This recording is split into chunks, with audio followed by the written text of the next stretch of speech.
Yes. Okay.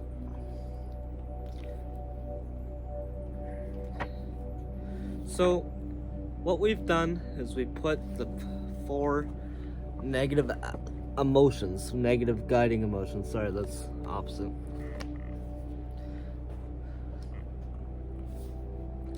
So, what we've done is we put the four negative guiding emotions in our black mirror on a piece of paper.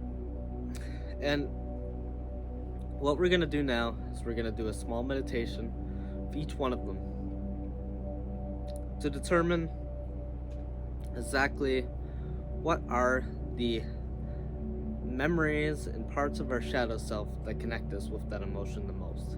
What is the time in your life where you felt this emotion the most strongly that you can remember? And we're going to write it down underneath the emotion. And we're going to, from this, we're going to be able to understand what triggers that emotion within us, what kind of situations. So my first one is anger. What you're going to want to do is you're going to want to focus on your first one and focus on the situation that brought it about the most strongly that you can remember.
So this meditation will go on as long as you need it to.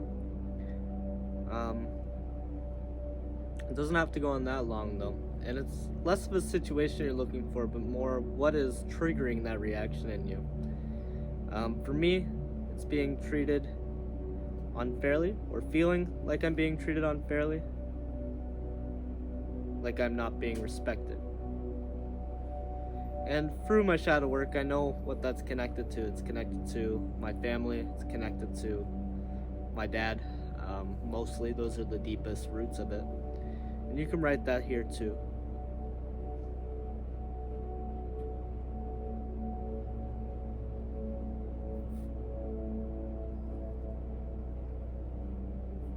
See how it helps to do the shadow discovery first and then to understand it afterwards.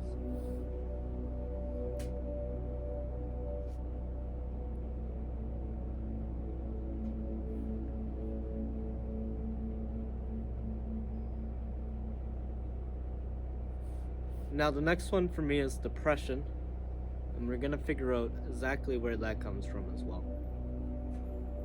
So you're gonna concentrate on your second one when you're ready and do the exact same process with it, which might not take you that long. All this stuff might be still on the surface because you've recently done the shadow work, which is me. Or maybe you'll need to take a longer time, but just take the time that you need, do the meditation as long as you need, and get started.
So, for the depression one, the next one on my list,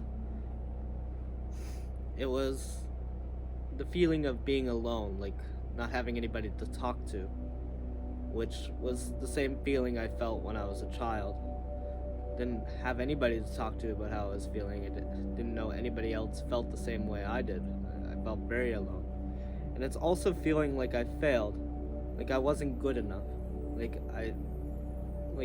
I wasn't good at school when I was a kid, and feeling like my dad didn't want to be around because of me, like I failed at something that I was supposed to be. Just not feeling like enough in general. Anything that triggers that response in me will send me into that depression. And that's essentially why we're doing this, because if you do something that triggers that response in you, you want to be able to see that it's not you, that's not enough. It's the shadow self telling you you're not enough because of the experiences that you felt in the past. It's not necessarily you at all. You are more than likely enough for anything you want to do. But if you don't connect it to its roots, then you'll just feel like all of that pain and aloneness and depression is connected to that one time, that one event that's currently going on in your life, when it's not at all. It's connected to a whole strain of events that's gone for your whole life and that are completely unrelated, and most of them are not your fault at all. So I know that this memory will mostly come from, again, my family, my father. It's been a trait, so I'm going to write that down here too.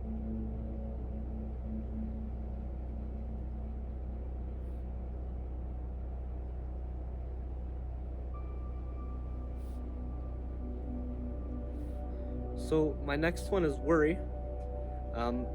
You can take your time doing your next one, you don't have to do it at my speed. I'm going through these pretty quickly just because I feel like I know the answers, because I've been doing this for the last 3 days already in this cabin, and I have these answers in my head already because I've been working with the spirit constantly. But if you need longer time, please take some time. I have lots of meditations that you can access throughout this whole course. Use one of them to connect and take that time if you need it.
Now, worry for me is a bit of a weird one.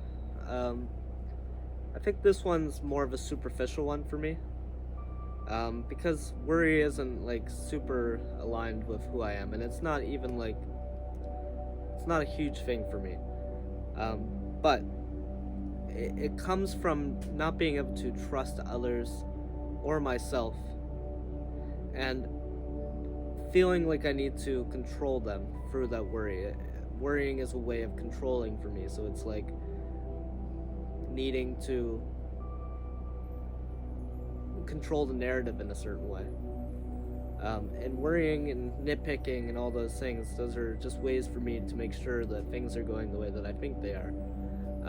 And being constantly, like, worrying is kind of a controlling trait, because you're controlling, you need to control the narrative, and if it doesn't go that way, then you worry. So it's kind of like being afraid of letting go of control. And that's another thing. Being afraid of letting go.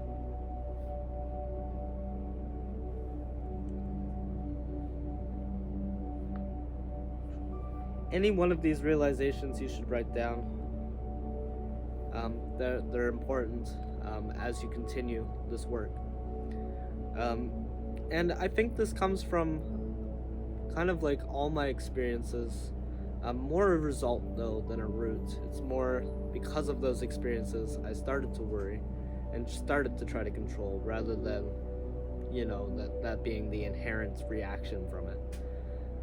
So it still comes from those experiences. I think I've developed it more as I've grown through my life as kind of like a superficial way of dealing with those experiences. But it's not one of those deeper emotions that holds so much of my negative traits. Now the other one is interesting that I have here. It's greed. I'm interested to see what comes up with that. I don't know yet. I gotta do the meditation. I'd be interested in knowing what you guys come up with as well. Like, what are these 4 negative pillars, 4 negative emotional pillars that hold the rest of your negative traits in? And I'd love to know exactly like what they are, just to hear your experience and to see how you're doing with this process. Feel free to share it with me. I'd love to hear about it. You can either send it to me by email or leave a comment or reach out to me directly. I would love to hear about it.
So, the greed aspect, I think, comes from feeling powerless, once again.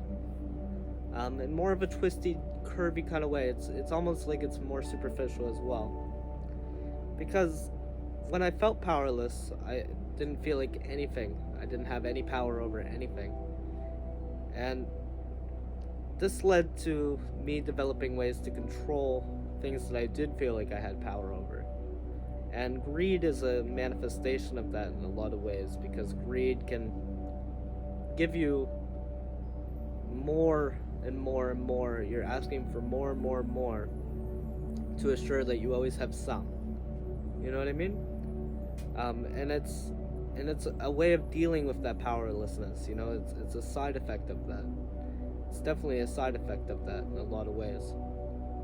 So this is all connected to the shadow self, and you can connect those negative traits through the bigger picture and then to all the smaller little traits, and you can see how they are all connected to different experiences you've had, and you can see that all these traits are you. You can't do nothing about them, but you can understand them more. You can understand where they come from, how they feel, what they're triggered by, what kind of situations trigger them. And that's what this exercise is about. It's about helping you see exactly what emotions trigger these negative traits, and then what situations in your past have triggered these emotions. If you've done this exercise completely, then you should have figured that out. And it doesn't mean it's not going to sneak up on you from time to time, because it definitely will. Life is a killer, But at least you'll have it in your arsenal, and at least you'll understand. Now, we're going to go over the positive traits next, which is equally as important. So make sure you do that as well. You can often get stuck up in the negative ones, but we're going to do for the positive emotions as well, so keep up with that.